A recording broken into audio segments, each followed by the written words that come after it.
క్రిష్ గారు ఈ సబ్జెక్ట్ తీసుకొని అంటే ఈ పాయింట్ తీసుకొని మీ దగ్గరికి వచ్చినప్పుడు అంత దృఢంగా ఎలా నమ్మారు మీరు?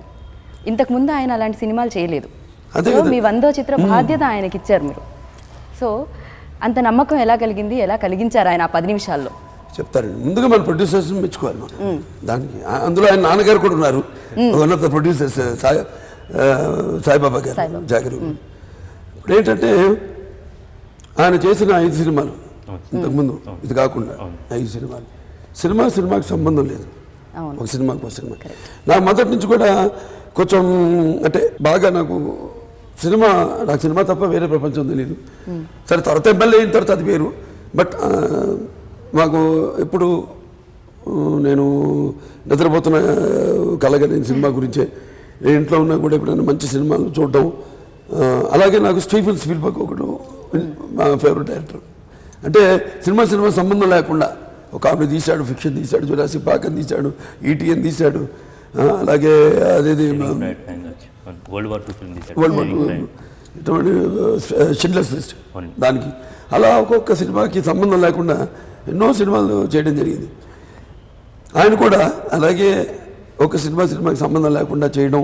నేను నిజంగా చెప్పాలి, నేను అన్ని సినిమాలు చూడలేదు. ఒక ఆశ కంచె దానికి ముందు వేదం అతడు చూడటం జరిగింది. సరే ఆయన వచ్చి ఏమో అందులో తపనుంది. ఇప్పుడు ఇన్ని సినిమాలు ఒకదానికొకటి సంబంధం లేకుండా ఆయన ఇన్ని సినిమాలు చేశారు.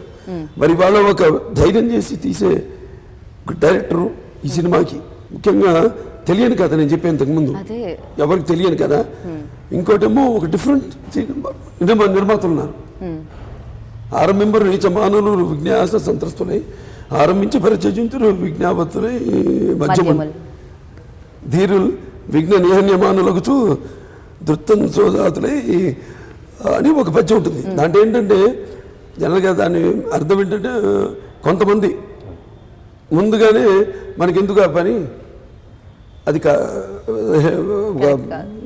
చాలా కష్టంతో కూడుకున్న పని, అది మనకు ఎన్నో అడ్డంకులు వస్తాయి అని తప్పించుకుంటారు అసలు ప్రారంభించకుండానే.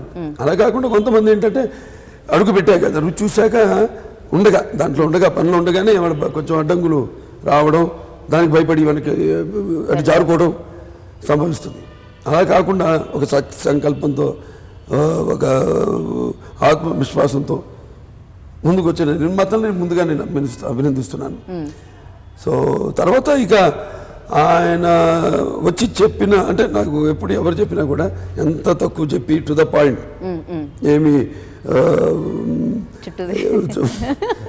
సో ఎటువంటి నేను ఓపెన్గా ఆయనలో ఉన్న ఒక ఆవేశం, ఆయన